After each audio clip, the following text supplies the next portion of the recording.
Sabe aquelas histórias que a gente encontra nos cantos mais sombrios da internet? Aquelas que grudam na mente? É sobre elas que vamos falar hoje. E olha, a ideia não é só tomar uns sustos, não. A gente vai tentar entender o que essas narrativas dizem sobre, bom, sobre o nosso próprio medo. Mas o que faz uma história ser inesquecível? Pensa bem. Geralmente, as que marcam de verdade são aquelas que tocam em algum medo profundo que a gente tem, né? Aquelas que fazem a gente olhar por cima do ombro e pensar: será que o mundo é tão seguro assim? Então, para a gente organizar essa nossa exploração, eu separei tudo em 3 tipos de medo, 3 categorias. Cada uma delas mexe com a gente de um jeito diferente. E a nossa primeira parada é no sobrenatural. Então vamos começar com os fantasmas, as lendas. Aquelas histórias que parecem ter atravessado séculos, continentes. É quase como se fossem parte de um programa antigo, sabe? Rodando na nossa mente coletiva desde sempre. E o mais maluco é isso, né? Não importa a cultura, não importa a época, certas histórias simplesmente aparecem, de novo, quase do mesmo jeito. Elas mostram que alguns medos, alguns temas, são universais, fazem parte do que é ser humano. Olha só esses 2 exemplos clássicos aqui. A Dama de Branco e a Caronista Fantasma. A gente tem o espírito trágico de um lado e o mistério de beira de estrada do outro. Mas o incrível é que essas lendas aparecem no mundo inteiro, com os mesmos temas de perda, de algo inexplicável. E a base da história é a mesma. O que muda com o tempo é só o meio de transporte, né? Antes era uma carruagem, hoje é um carro. Ok, agora a gente vai mudar completamente o tom. Vamos deixar o mundo dos espíritos para trás e entrar num terreno que, para muita gente, é bem mais assustador. Porque aqui, os monstros são de verdade. O horror vem de pessoas de carne e osso.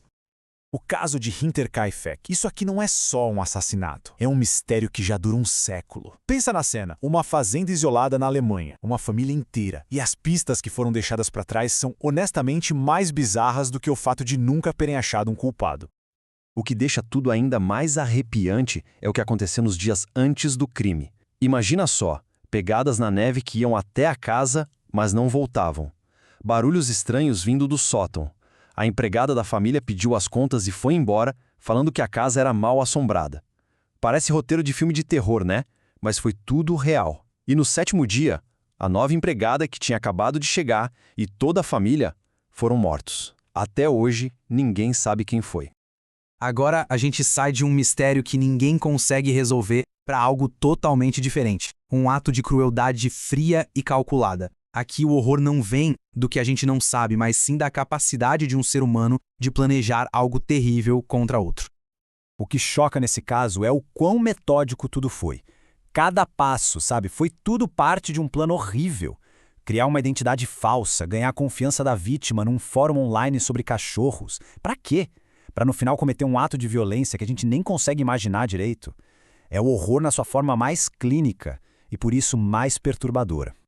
Bom, chegamos na nossa última categoria. E essa é a mais estranha. São histórias que não se encaixam direito em lugar nenhum. Não é sobrenatural, não é um crime comum. São coisas que ficam ali, sabe, naquele limbo bizarro entre o que é real e o que é um pesadelo.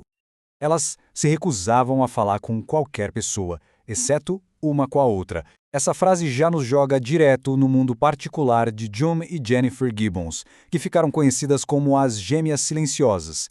E a história delas, olha, desafia qualquer lógica. Elas literalmente criaram uma língua própria, que só as duas entendiam. Viviam num mundo só delas. E quando tentaram separar as duas no internato, elas simplesmente pararam de se mover, ficaram catatônicas. Mas a parte mais sombria da história é o pacto que elas fizeram. Elas acreditavam que uma só poderia ter uma vida normal se a outra morresse. E o bizarro é que Jennifer se ofereceu para morrer. E pouco tempo depois, ela morreu de causas misteriosas. Até hoje, ninguém sabe explicar o que aconteceu.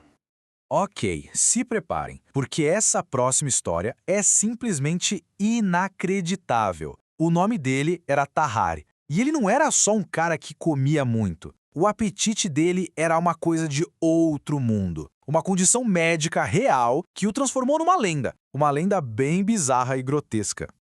E aqui dá para ter uma noção do nível da coisa. Não estamos falando de alguém com muita fome. A gente está falando de um cara que comia de uma vez só uma refeição feita para 15 pessoas. E continuava com fome.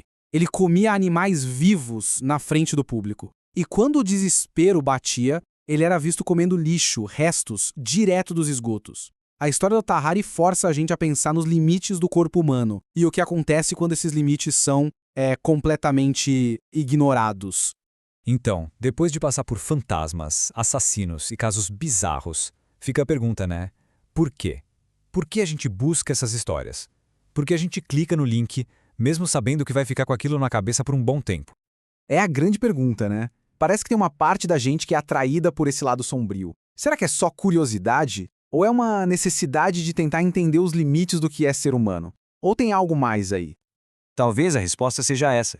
Quando a gente olha para essas histórias de horror, seja um fantasma, um crime brutal ou algo simplesmente bizarro, a gente está, no fundo, olhando para um espelho dos nossos próprios medos. Medo da morte, da perda, do caos, só que a gente faz isso de uma distância segura. E no fim das contas, talvez seja isso. Essas histórias meio que quebram a nossa sensação de normalidade. Elas mostram as rachaduras na realidade.